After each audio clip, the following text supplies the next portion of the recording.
Ano ang first aid kapag dumudugo ang ilong ng bata? I'm Dr. Akat, pediatrician and a mom. Ang nose bleeding ay nangyayari kapag may pagdurugo galing sa loob ng ilong.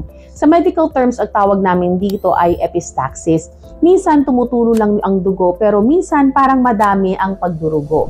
Ang loob kasi ng ilong natin ay maraming mga ugat na maninipis, lalo na sa interior part or dito sa may harapan na area. So kapag may light trauma or ito ay nagalaw, pwedeng mag-cause ng nose bleeding. Isa sa common causes ng nose bleeding ay yung trauma na aking nabanggit. So nangyayari ito kapag nagalaw yung loob ng ilong, kapag naglinis ng ilong, suminya ng malakas, o kaya ay nagsundot ng bagay tulad ng pencil, o kaya ay kapag natamaan ng bola or nadapa ang bata.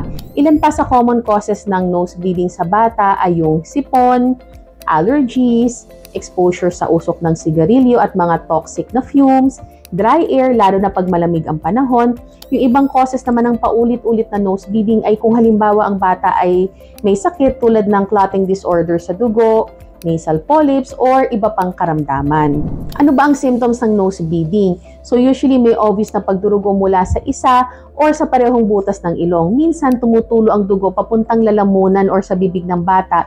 So yung bata pwede siyang nagpapanik o kaya siya ay nahihilo kapag marami siyang nakitang dugo. Usually wala itong kasamang fever unless merong infection ng bata.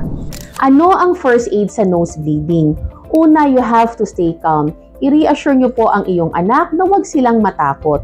Pangalawa ay paupuin ng bata ng diretsyo. Huwag pahihigain dahil pwedeng lumala ang pagdaloy ng dugo papunta sa lalamunan. Sumunod ay payukuin ang ulo paharap para hindi niya malunok ang dugo. And pisilin ang malambot na bahagi ng ilong gamit ang hinlalaki at hintuturo. At hold ito for 10 minutes. So ganito po siya. So pipisilin nyo dito and then payuyukuin nyo lang na ganito. And you do that for 10 minutes.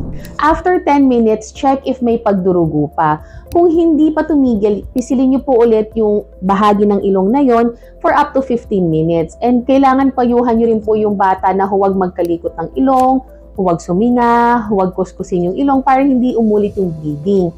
And kailangan dalhin nyo agad for check-up ang inyong anak kung hindi pa rin tumitigil ang bleeding. Ito ang mga dapat iwasan gawin kung may nose bleeding ang bata. So huwag pong pahihigain tulad ng aking nabanggit kasi baka mas malunok pa po niya yung dugo at magsuka pa siya. Pangalawa, huwag pong paliliyarin patalikod ng ulo kasi may risk po ito for choking or swallowing blood. And huwag din po kayo basta-basta maglalagay ng tissue, bulak, or kahit anong bagay sa ilong kasi maaaring lalong makairita or magdugo ulit yung ilong po. And also, don't keep on checking kung yung bleeding has stopped before 10 minutes. Kailangan kasi pagka po pinisil nyo po itong harapang bahagi ng ilong, continuous po yung pressure for at least 10 minutes. Napaka-importante po yun para tumigil yung pagdudugo.